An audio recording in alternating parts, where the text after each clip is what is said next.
E aí galera, tudo bem? Antes de qualquer coisa, deixa eu apresentar a gente e explicar o propósito desse vídeo. Bom, nós quatro que roteirizamos esse vídeo somos alunas de licenciatura em História e quem editou esse vídeo foi nossa amiga Ana Lara Carvalho.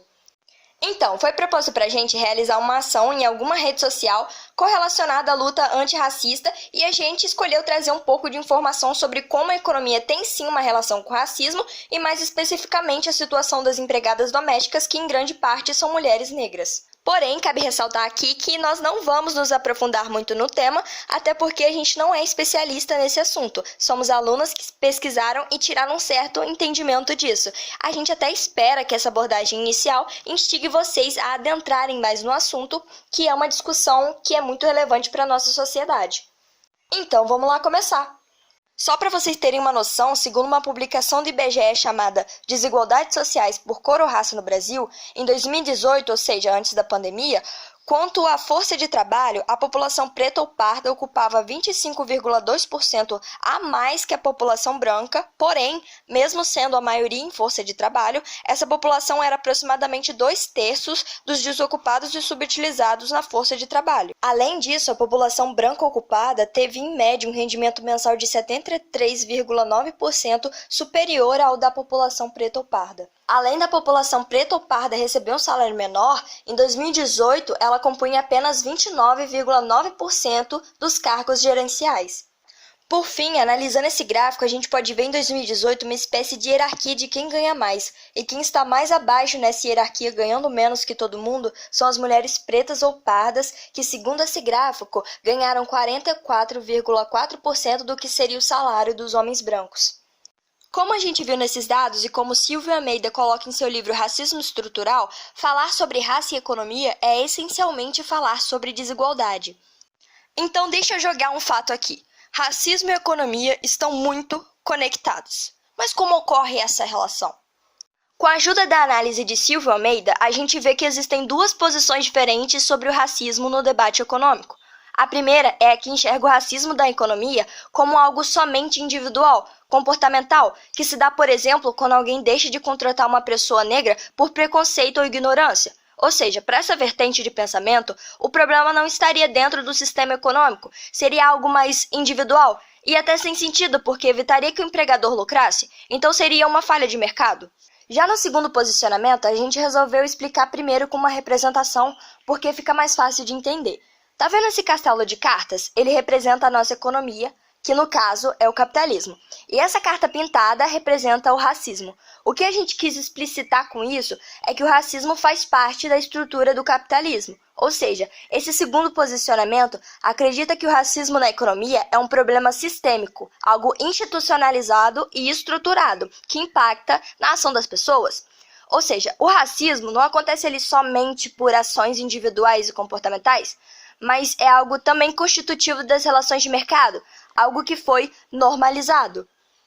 E partindo da visão econômico-estrutural do racismo, também com a ajuda da análise de Almeida, a gente pode dizer que a manifestação do racismo no campo econômico se dá de maneira objetiva e subjetiva. Como assim? É o seguinte: a manifestação objetiva seria algo mais direto e material, como, por exemplo, as políticas públicas que prejudicam um grupo racial minorizado ou privilegiam um grupo racial dominante. E uma das maneiras que isso ocorre no nosso país é através da tributação. Com base no estudo de Evilásio Salvador, a gente pode dizer que, sendo a grande maioria dos impostos que pagamos sobre renda e consumo, quem mais sofre com isso são quem tem menor renda, como, por exemplo, grande parte das mulheres negras. Quanto à manifestação subjetiva, seria meio que normalizar uma condição inferior para a população negra, como, por exemplo, normalizar uma situação de pobreza ou uma situação de salário baixo, e isso para legitimar a desigualdade. O imaginário da sociedade seria então induzido a ver isso como normal. Dando continuidade, agora iremos focar no mercado de trabalho, mais especificamente no trabalho doméstico no Brasil, o qual possui uma grande relação com o tema, né? Utilizando a matéria da BBC de 2018, o que faz o Brasil ter a maior população doméstica do mundo, pode-se ter uma noção de alguns aspectos. Primeiramente, de acordo com a Organização Internacional do Trabalho, em 2017, o trabalho doméstico no Brasil ele é composto, em sua maioria, por mulheres negras. Mas quais seriam os motivos disso ocorrer? O professor e pesquisador americano David Evan Harris, ele só nos reforça, o que já é de conhecimento geral para a gente, que é por causa do passado escravocrata do país, que deixou suas marcas até os dias atuais. Além disso, esse trabalho, que é o trabalho doméstico, muitas das vezes não é considerado um trabalho. A professora Jordana Cristina, em sua entrevista ao Café Filosófico em 2019, ela discute a incoerência de não se discutir esse trabalho na economia e na sociedade, sendo algo aparentemente invisível, porque em vez de estar na esfera pública, está dentro dos domicílios e relacionado às mulheres. A Cristina, ela também ainda coloca que o reconhecimento do trabalhador doméstico como trabalhador como qualquer outro só foi estabelecido poucos anos atrás. E segundo suas palavras, ele é invisível quando não pago e ainda quando pago é mal pago.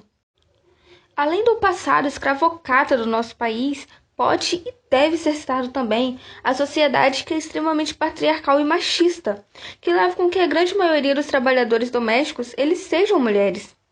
Em uma reportagem publicada pela CNN Brasil em 2020, intitulada Mulheres Pretas são as mais responsáveis por afazeres domésticos segundo o IBGE, eles pegaram o depoimento de um analista do IBGE que diz o seguinte, entre aspas, ainda que existam essas diferenças por cor ou raça, o que a pesquisa vem mostrando desde 2016 é que as mulheres tendem a realizar mais afazeres domésticos e mais cuidados de pessoas do que homens. A taxa de afazeres domésticos, por exemplo, entre as mulheres brancas, pretas ou pardas, está acima de 90%, enquanto homens pretos e brancos estão em 80% ou até menos, e entre os pardos a taxa é de 75%. Fecha aspas. Agora uma questão. E você? Você já parou para pensar que, se o trabalho doméstico ele é imposto para as mulheres, quem que cuida da casa das empregadas contratadas? Bom, segundo a professora Jordana Cristina, há uma tendência dessa função ser passada para suas filhas ainda mais jovens. Por fim, acaba se tornando uma questão que envolve gênero, classe e cor ou raça. Bom, é isso. Esperamos realmente que vocês tenham gostado do vídeo e que o assunto ele venha despertar o interesse em vocês. Como já foi dito no início do vídeo, não houve realmente um aprofundamento, mas ele merece sim uma análise mais detalhada. Caso você queira acessar as fontes que usamos para o vídeo, elas estão logo na descrição. Muito obrigado por assistir.